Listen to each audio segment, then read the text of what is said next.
Hello students, in previous lecture we have seen the introduction of chapter number 13 surface area and volume.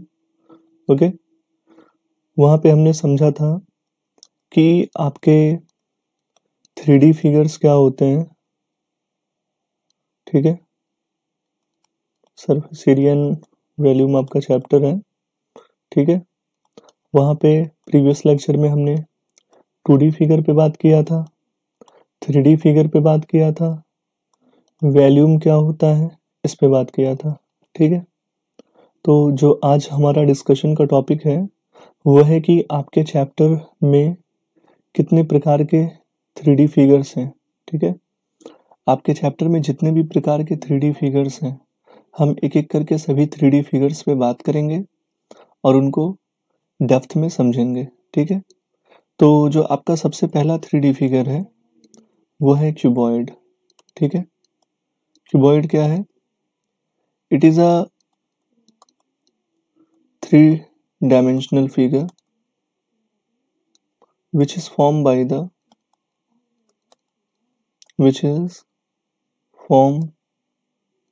the combination of multiple rectangles joined together, ठीक है। जब हमने कई सारे rectangles को आपस में जोड़ दिया तो हमें कौन सा शेप मिला? क्यूबॉइड मिला, ठीक है। देखें आप कि क्यूबॉइड कैसे बनता है, ठीक है। तो हम एक ऐसे पैरेललोग्राम टाइप का बना लेंगे, असल में बना क्यूबॉइड ही रहे हैं, बस इसके डायग्राम बनाने की ये स्ट्रेटजी है कि आप एक पैरेललोग्राम बना के उसमें से 3 इक्वल लेग्स दे के फिर अपना डायग्राम बना लोगे। तो ये आपका क्या हो गया? क्यूबॉइड हो गया। ये तो क्यूबॉइड का क्लोज डायग्राम है, पर अगर हम चाहें तो हम क्यूबॉइड का ओपन डायग्राम भी बना सकते हैं, ठीक है।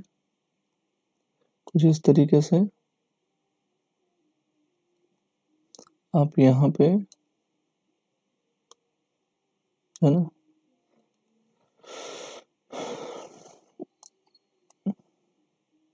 वन टू थ्री यहाँ पे बंद कर देंगे और ये, ठीक है।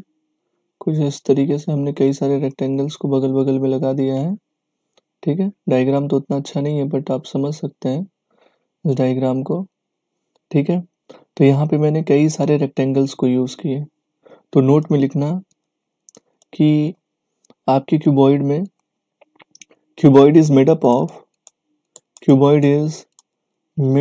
Of 6 rectangular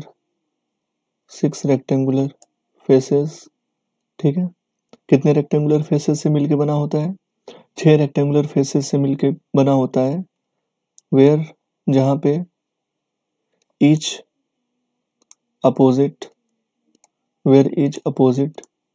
face are equal, where each opposite face are, है ना, where each opposite face are equal, जहाँ पे हर एक अपोजिट फेस कैसा होता है? इक्वल होता है, ठीक है। जैसे जो टॉप होगा वो बॉटम के बराबर, जो ये वाली वॉल है ये सामने वाले की, और जो इधर वॉल होगी वो अपने सामने वाले की। तो यहाँ पे हम लिख देते हैं ये रेक्टेंगल 1 है, ठीक है। और यहाँ पे कुछ आपका एक, ठीक है, यहाँ पे कुछ आपका एक रेक्टेंगल 2 बनेगा, ठीक है। यहाँ पे आपका क्या बनेगा? एक रेक्टेंगल 2 बनेगा, ठीक है। ये आपका क्या हो गया? रेक्टेंगल 2 हो गया। तो जो रेक्टेंगल 1 वाला वॉल है इसका एरिया रेक्टेंगल 2 के एरिया के बराबर होगा। जो आपका रेक्टेंगल 3 है इसका एरिया रेक्टेंगल 4 के बराबर होगा, और जो रेक्टेंगल 5 है वो रेक्टेंगल 6 के बराबर होगा। अगर अब आप इसको, इस वाले वॉल को खड़ा करो, इस वाले वॉल को खड़ा करो, इसको खड़ा करो, इसको खड़ा करो, तो आपको क्या दिखेगा? चारों तरफ से ये घेरा बन गया, ठीक है। तो आप ये कहोगे कि जो क्यूबॉइड है ये किससे बना होता है? इसके पास 6 रेक्टेंगुलर फेसेस होते हैं, और हम हर एक अपोजिट जो फेस होगा वो कैसा होगा? बराबर होगा। फिर अगला क्या? अगला ये है कि हर एक फेस आपका बराबर होगा और यहाँ पे एड्ज कितने होंगे। एड्ज का मतलब होता है किनारा, ठीक है। एड्ज का मतलब क्या होता है? एड्ज का मतलब है किनारा, जहाँ पे आपके दो साइड्स आके मिल रहे हैं आपस में। जिस जगह पे दो साइड्स आपस में आके मिल रहे हैं उस जगह को हम क्या कहेंगे? उस प्लेस को हम एड्ज कहेंगे, ठीक है। तो अगर आप देखो, लिखोगे cuboid have 6 edge. Cuboid have how many edge? 6 edge, ठीक है। कितने एड्ज होते हैं? सॉरी 12 एड्ज होते हैं। कितने एड्ज होते हैं? 12 एड्ज। 4 एड्ज होंगे किसके? लेंथ के। 4 एड्ज होंगे ब्रेथ के। और 4 एड्ज होंगे किसके? 4 लेंथ के होंगे, 4 ब्रेथ के होंगे और 4 किसके होंगे? हाइट के होंगे, ठीक है। अब वर्टिसेस की बात कर लेते हैं, ठीक है। फेसेस 6 थे, गलती से मेरे मुंह से निकल गया था कि आपके एड्ज जो है वो 6 होते हैं। टोटल एड्ज आपके कितने? 12 किनारे होते हैं। 4 किनारे लेंथ के, 4 किनारे ब्रेथ के और 4 किनारे हाइट के। वर्टिसेस कितने होते हैं? कितने कोने होते हैं? अगर आप देखो तो ऐसे ही आपको 1 2 3 4 5 6 दिख गए और 2 कोने इधर होंगे, तो कितने वर्टिसेस हो गए? 8, ठीक है। फिर इसके बाद आता है LSA। LSA का मतलब होता है लेटरल सरफेस एरिया, ठीक है। इसको आप कह सकते हो, अगर कहीं पे LSA लिख दे तो इसका मतलब होगा area of wall. Area of क्या? वॉल। यहाँ पे टॉप और बॉटम नहीं होगा, ठीक है। सिर्फ चारों जो वॉल्स होंगी या जो किसी फिगर की जो सर्कुलर वॉल्स होंगी, सिर्फ वॉल्स ही होंगी, टॉप और बॉटम नहीं होंगे। तो लेटरल सरफेस एरिया को हम लिख सकते हैं LSA, है ना। और ये आपका क्यूबॉइड के केस में होता है 2H in bracket L plus B, ठीक है। अगर हम टोटल सरफेस एरिया की बात कर लें तो टोटल सरफेस एरिया ऑफ ना TSA छोटे में लिखा जाता है और इसका फुल फॉर्म क्या होगा? टोटल सरफेस एरिया, ठीक है। और ये क्या होता है आपका 2 in bracket LB BH plus HL, ठीक है। तो आपका टोटल सरफेस एरिया क्या होता है? 2 time of LB BH HL, इस तरीके से। और फिर जो लास्ट चीज जो आपको क्यूबॉइड में पढ़नी है वो है वॉल्यूम ऑफ क्यूबॉइड। तो ये क्या होगा? वॉल्यूम ऑफ क्यूबॉइड जो है ये होगा आपका L into b into h, ठीक है। L into b into h, ठीक है। तो ये आपके सामने क्या हो गया? पूरा इंट्रोडक्शन हो गया, सारी बातें हो गई किसके बारे में? क्यूबॉइड के बारे में, ठीक है। अब हम थोड़ा ये देखेंगे, ठीक है, और ये जानने का प्रयास करेंगे कि ये जो मैंने TSA total surface area, lateral surface area वगैरह का फॉर्मूला लिखा है, ये डेराइव कहाँ से हुए, ठीक है। ये बने कहाँ से? तो डेरिवेशन ऑफ क्या? लेटरल सरफेस एरिया, है ना। क्या? Lateral surface area slash TSA, इसका मतलब है टोटल सरफेस एरिया। थोड़ा राइटिंग क्लियर नहीं है, आप समझिएगा। और जो थर्ड है वो है वॉल्यूम, ठीक है। तो हमें क्या करना होगा? जो क्यूबॉइड है उसका एक ओपन डायग्राम बनाना होगा, ठीक है। कुछ इस तरीके से एक लाइन ले लिए हैं और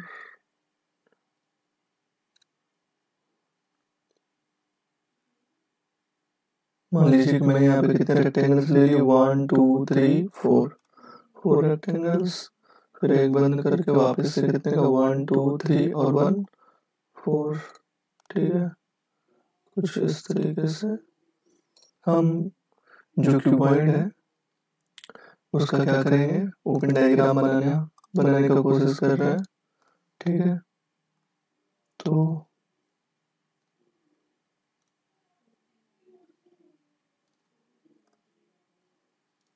ये इस तरीके से आपका ये बन गया, ठीक है। इसका क्लोज डायग्राम कैसा होगा ये भी थोड़ा हम समझ लेते हैं, ठीक है।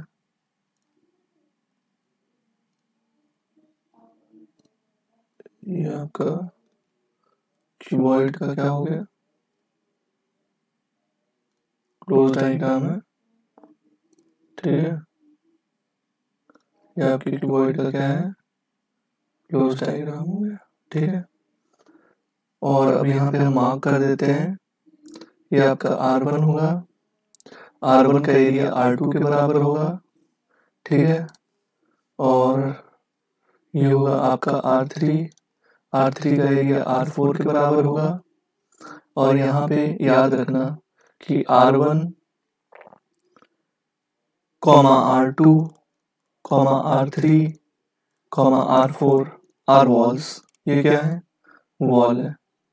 अगर मैं यहाँ लिख दूँ R5, तो अगर चारों वॉल्स को आप खड़ा करोगे तो जो आपका R5 है ये बेस हो जाएगा, और जो आपका R6 है ये क्या हो जाएगा? जो आपका R6 है ये टॉप हो जाएगा। ठीक है, तो याद रखना, ठीक है, ये चीज़ों को याद रखना कि अगर मैं कह दूं क्यूबॉइड में वॉल्स क्या होंगे, तो आप कहोगे क्यूबॉइड में जो वॉल्स हैं वो R1, R2, R3, R4 होंगे, बेस क्या होगा? R5, और टॉप क्या होगा? R6 होगा। ठीक है, तो अगर आप देखो तो ये वाला जो कंपोनेंट है, ठीक है, आपके क्यूबॉइड में जो ये वाला कंपोनेंट है, ठीक है, इसे हम क्या कहेंगे? यहाँ से लेके यहाँ तक को हम कहेंगे लेंथ। ठीक है, इस वाले कंपोनेंट को हम लोग क्या कहेंगे? ब्रेथ। और इस वाले कंपोनेंट को हम लोग क्या कहेंगे? बताएं? हाइट। ठीक है, तो अगर आप इसको बंद करोगे तो इतने के कारण आपको क्या देखने को मिलेगा? इसके कारण आपको ब्रेथ देखने को मिलेगा। इन दोनों कंपोनेंट्स को अगर आप मोड़ो तो देखो इसके कारण हाइट आएगा, तो आप कहोगे ये इतना भी हाइट होगा और ये वाला चीज भी हाइट होगा। सेम ये भी हाइट होंगे, ये कोना भी आपका हाइट होगा, और ये दोनों साइड्स भी आपके क्या देंगे? हाइट देंगे। ये आपका क्या होगा? यहाँ से यहाँ तक लेंथ होगा। ठीक है, यहाँ भी आप कह दोगे कि ये ब्रेथ होगा। ठीक है, ये चीज आपकी क्या होगी? ब्रेथ होगी। और यहाँ से लेके यहाँ तक ये आपका क्या होगा? लेंथ होगा। ठीक है, तो एक एक करके अगर मैं आपसे कह दूं कि आपने क्या निकालना है, आपको निकालना है लैटरल सरफेस एरिया, मतलब आपको निकालना है एरिया ऑफ वॉल। आपको क्या निकालना है? आपको निकालना है एरिया ऑफ वॉल। ठीक है, तो एरिया ऑफ वॉल क्या होगा? ये बराबर होगा area of R1 plus area of R2 plus area of R3 plus area of R4। ठीक है, अगर हम इन चारों के एरियाज को जोड़ दें तो हमें क्या मिल जाएगा? हमें लेटरल सरफेस एरिया मिल जाएगा। ठीक है, और इस बात का आप ध्यान रखना कि जो एरिया ऑफ R1 है वो किसके बराबर है? वो एरिया ऑफ R2 के बराबर है। ठीक है, जो आपका एरिया ऑफ क्या है? R1 है, वो एरिया ऑफ R2 के बराबर। अब देख लेते हैं कि R1 R2 रेक्टेंगल्स कौन से हैं। तो यहाँ पे आप देखो, तो यही वाला रेक्टेंगल तो आपका है। तो यहाँ पे जो लॉन्गेस्ट साइड है वो B है, और जो शॉर्टेस्ट साइड है वो क्या है? H है। तो इसका एरिया क्या हो जाएगा? BH। फिर हम देखेंगे कि जो एरिया ऑफ रेक्टेंगल 3 है, इसका एरिया किसके बराबर है? एरिया ऑफ रेक्टेंगल 4 के बराबर है। तो यहाँ पे आपको कैसा सीन देखने को मिलेगा? यहाँ पे कुछ सीन ऐसा दिखेगा, ये होगा आपका लॉन्गेस्ट साइड L, और इधर क्या देखने को मिलेगा कि इसकी जो चौड़ाई है वो है H। ठीक है, इसकी चौड़ाई क्या है? इसकी चौड़ाई जो है वो है H। तो जो इसका एरिया हो जाएगा वो हो जाएगा LH। ठीक है, इसी प्रकार से एरिया ऑफ जो R5 है ये बराबर है किसके? एरिया ऑफ R6 के। अगर आप इसको बहुत ध्यान से देखो तो इसमें ये क्या चीज थी? ये चीज आपकी ब्रेथ है, और ये वाली चीज आपकी क्या है? ये वाली चीज आपकी लेंथ है। तो आप क्या देखोगे? इसका एरिया जो है वो होगा LB। क्या होगा? है ना, R5 और R6 का एरिया जो होगा वो LB होगा। तो अगर मैं आपसे लेटरल सरफेस एरिया की बात करता हूँ तो लेटरल सरफेस एरिया में क्या हो जाएगा? आप देखोगे कि आपका जो लेटरल सरफेस एरिया है वो क्या होगा? ठीक है, तो आप लिखोगे लेटरल सरफेस एरिया ये बराबर होगा area of R1 plus area of R2 plus area of R3 plus area of R4। ठीक है, तो R1 का एरिया कितना है? L। R1 BH है तो R2 भी बराबर है BH होगा। R3 LH है तो R4 भी क्या होगा? LH होगा। तो आप देखोगे 2 time of BH plus 2 time of LH, यहाँ से 2 को और H को कॉमन निकाल दोगे तो आपको B प्लस L मिलेगा, और इसको अगर रीअरेंज कर दो तो 2H in bracket L plus of B। ये आपका क्या आ गया? ये आ गया आपका लेटरल सरफेस एरिया। क्या आ गया बच्चों? ये आपका आ गया लेटरल सरफेस एरिया। ठीक है, अब हम क्या करने वाले हैं? अब हम निकालेंगे, है ना, क्या? Total surface area. ठीक है, अब हम क्या फाइंड करने का प्रयास करेंगे कि टोटल सरफेस एरिया क्या होगा। ठीक है, अब हम ये निकालने का कोशिश करेंगे कि टोटल सरफेस एरिया आपका क्या होता है, ठीक है। तो टोटल सरफेस एरिया कैसे निकलेगा? टोटल सरफेस एरिया का मतलब है कि area of R1 plus area of all faces. Total surface area का मतलब क्या है? यहाँ पहले हम लोग लिख लेते हैं स्टेटमेंटली। जैसे यहाँ लेटरल सरफेस एरिया था तो area of 4 wall, area of क्या, कितने वॉल, एरिया ऑफ 4 वॉल अगर आप यहाँ लिख देते तब भी ठीक था। लेटरल सरफेस एरिया में क्या होगा? एरिया ऑफ ऑल 6 वॉल, है ना, all 6 walls of cuboid. All 6 क्या? All 6 walls of cuboid. Cuboid के आप क्या करोगे? 6 वॉल्स को जोड़ दोगे तो उसका एरिया। तो ये क्या है? आप देखेंगे कि ये बराबर हो जाएगा area of R1 plus area of R2 plus area of R3 plus area of R4 plus area of R5 plus area of R6, ठीक है। तो R1 का एरिया क्या है? देख लीजिए, ये R1 है, इसका एरिया LH है। क्या है? LH है। तो इसका भी एरिया क्या होगा? LH ही होगा। R3 का एरिया क्या होगा? R3 का एरिया होगा LB, है ना। देखो LH होगा। R3 का एरिया क्या होगा? LH होगा। सॉरी, आपका R1 का एरिया जो है ना ये BH आएगा। देखो ना आप, R1 का एरिया क्या आएगा? सीधे सीधे आप यहीं पे भी निकाले हो। R1 R2 का एरिया क्या आएगा? BH आएगा प्लस BH। R3 R4 का एरिया कितना आएगा? LB LH प्लस LH आएगा। और R5 और R6 का एरिया क्या आएगा? ये आएगा LB plus of LB, LB plus of LB। तो आपको क्या देखने को मिलेगा? 2 time of BH, 2 time of LH plus 2 time of LB। और अगर हम यहाँ से क्या कर लेते हैं, और अगर हम यहाँ से बच्चों 2 को कॉमन निकाल लेते हैं, किसको कॉमन निकाल लेते हैं?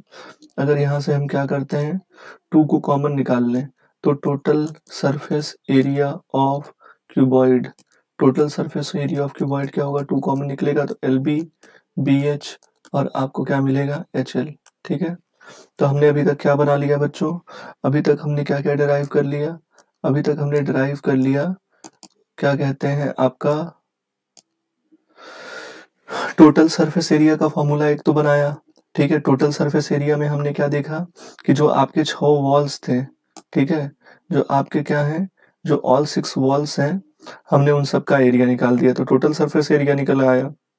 लेटरल सरफेस एरिया में क्या होता था कि जो चारों वॉल्स होती थी बस उनका एरिया। अब इसके बाद आपका बच क्या रहा है? वॉल्यूम। क्या बच रहा है? वॉल्यूम बच रहा है। तो वॉल्यूम याद कर लो, अगर कोई रेगुलर फिगर है जिसकी मोटाई ऊपर से लेके नीचे तक एक जैसी है तो ऐसे फिगर्स के लिए जो वॉल्यूम का फॉर्मूला होता है that will be your base area into height. वो क्या होगा बच्चों? वो होगा आपका बेस एरिया इनटू हाइट। क्या होगा? Base area into height. और आप ये ध्यान रखना, ठीक है, HEIGST, ठीक है। और आप क्या याद रखेंगे कि यहाँ पे बेस का एरिया LB है, बेस में याद कर लो हमेशा LB होगा, टॉप में भी LB होगा। और इनका एरिया है ना, बेस में R5 होगा, टॉप में भी R5 होगा, और जो इनका एरिया है वो हमेशा LB होगा। जो आपका बेस होगा, बेस का एरिया क्या होगा? LB, और हाइट क्या है आपका? H। तो आपको क्या मिल जाएगा? जो वैल्यूम होगा दैट विल बी LBH, ठीक है। इस चीज को याद रखना। So this is all about hmm, this is all about cuboid, ठीक है। तो अभी फिलहाल जो हमने पढ़ा उसको एक बार कंक्लूड कर लेते हैं, ठीक है। तो हमने क्या देखा कि क्यूबॉइड क्या होता है, ठीक है। हमने ये देखा कि क्यूबॉइड क्या होता है। क्यूबॉइड जो है आपका एक 3 डायमेंशनल फिगर है, ठीक है। क्यूबॉइड क्या है? क्यूबॉइड एक आपका 3 डायमेंशनल फिगर है जो कई सारे रेक्टेंगल्स के कॉम्बिनेशन से बनता है। तो कितने रेक्टेंगल होते हैं? 6 रेक्टेंगल होते हैं, 6 रेक्टेंगुलर फेसेस होते हैं, और आमने सामने के जितने भी रेक्टेंगुलर फेसेस होते हैं उनका एरिया कैसा होता है? बराबर होता है। एड्स क्या होता है? जहाँ पे 2 साइड आपस में आके मिलती हैं उस जगह को हम कहते हैं एड्स। और टोटल कितने एड्स होते हैं? तो टोटल 12 एड्स होते हैं, जिसमें से 4 लेंथ का, 4 ब्रेथ का और 4 क्या होता है? हाइट का। और कितने वर्टिसेस होते हैं? आपके 8 वर्टिसेस होते हैं। फिर यहाँ पे आता है lateral surface area. Lateral surface area का मतलब ये जो चारों वॉल्स है बगल में ना इन वॉल्स का जो एरिया होगा वही होगा आपका लेटरल सरफेस एरिया। और मैंने यहाँ पे समझाया भी है कि लेटरल सरफेस एरिया क्या होता है। लेटरल सरफेस एरिया का मतलब होता है एरिया ऑफ ऑल वॉल, और यहाँ पे टॉप और बॉटम आपका क्या होगा, एब्सेंट होगा। फिर टोटल सरफेस एरिया का मतलब है कि सभी भी जितने भी सरफेसेस, तुम अगर उस 3D फिगर को ऐसे बाहर से देख रहे हो ना, तो उस समय जितने भी सरफेसेस आपको दिख रहे हैं उन सभी सरफेस का जो एरिया होगा वो कहलाता है आपका टोटल सरफेस एरिया। और वॉल्यूम का मतलब है कि वो 3D फिगर कितने लिक्विड को या कितने फ्लूइड को या किसी मटेरियल को कितने क्वांटिटी में होल्ड कर सकता है, वही उसका क्या कहलाएगा, that will be known as its volume. ठीक है, अभी हम लोग क्या देखेंगे, अभी हम देखेंगे क्या कहते हैं कि ठीक है, टोटल सरफेस एरिया हमने कैसे निकाला, लेटरल सरफेस एरिया कैसे निकाला, टोटल सरफेस एरिया कैसे निकाला, और वॉल्यूम कैसे निकाला। ठीक है, तो हमने क्या किया, चारों वॉल्स के एरिया को जोड़ दिया तो हमें लेटरल सरफेस एरिया निकल आया। और अगर हमने 6 वॉल्स के एरिया को जोड़ दिया, अगर हमने क्या किया, अगर हमने 6 वॉल्स के एरिया को जोड़ दिया, ठीक है, तो हमें क्या मिल गया, 6 वॉल्स के एरिया को जोड़ने पे हमें मिल गया लेटरल सरफेस। ठीक है, 6 वॉल्स के एरिया को जोड़ने पे हमें क्या मिल गया, टोटल सरफेस एरिया। और बेस एरिया इंटू हाइट करा के हमने क्या निकाल लिया, बेस एरिया इंटू हाइट करा के हमने क्या निकाल लिया, वॉल्यूम निकाल लिया। ठीक है, अब हम अगले लेक्चर में क्यूब पे बात करेंगे और फिर सिलेंडर पे एक एक करके हम सारे 3D फिगर्स को डिस्कस करेंगे। Okay, so that's all for today.